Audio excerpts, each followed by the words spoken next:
Friends, આ છે આજની આપણી વેરાયટી લસણની ચટણી. હેલો ફ્રેન્ડ્સ, આજે આપણે બનાવીએ લસણની ચટણી. આ ચટણી છે ને તમે ભેલપુરી, સેવપુરી, પાસ્તા, પાવભાજી એ બધામાં તમે ઇન્સ્ટન્ટ વાપરી શકો. એટલી સરસ થાય છે ને આ ચટણી. તમે બનાવી અને ફ્રીઝરમાં સ્ટોર કરો ફોર મંથ્સ ટુગેધર અને કાંઈ નહીં થાય, એનો કલર એ નહીં બદલાય, ટેસ્ટ એ નહીં બદલાય.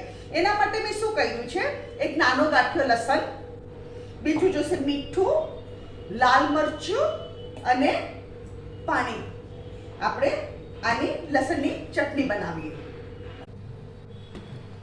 આપણે આમાં સ્વાદ અનુસાર મીઠું નાખીએ. બહુ સોલ્ટી નહીં બનાવવાની. અને મેં આ 5 ચમચી મીઠું નાખ્યું છે. અને લાલ મરચું નાખીએ. આપણે આમાં લાલ મરચું નાખીએ.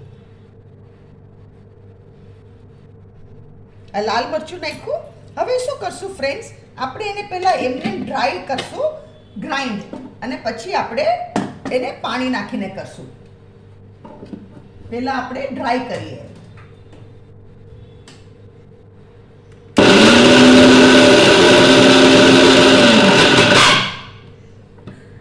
હવે આપણે એમાં થોડું વોટર નાખીએ.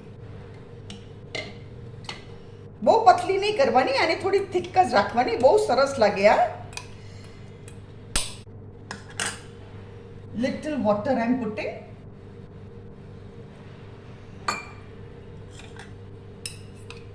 અને સાઈડમાંથી બધું લઈ લીધું.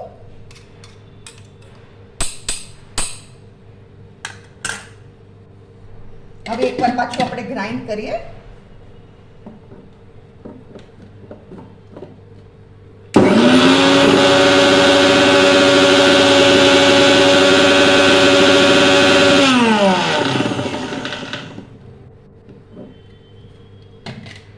મને હજુ થોડી પાણીની જરૂર લાગે તો હજુ થોડું પાણી નાખું છું. તમારે બી આવી રીતે ચેક કરીને જ પાણી નાખવાનું. એકદમ પતલી ન થઈ જવી જોઈએ. That is very important.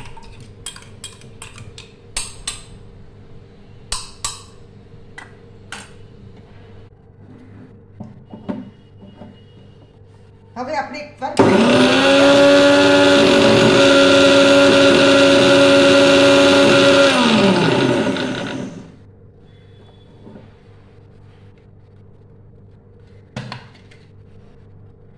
મસ્ત થઈ ગઈ ફ્રેન્ડ્સ. સી ધીસ, એટલી સરસ થઈ ગઈ. હવે આપણે એને કન્ટેનરમાં કાઢી લેવી. મરચાં વડે આપણે એને કન્ટેનરમાં કાઢી લઈએ.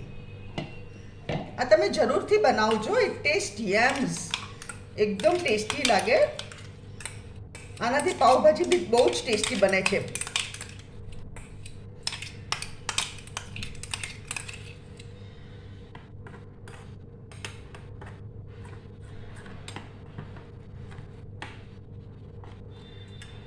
સી ફ્રેન્ડ્સ, આ છે આજની આપણી વેરાયટી લસણની ચટણી.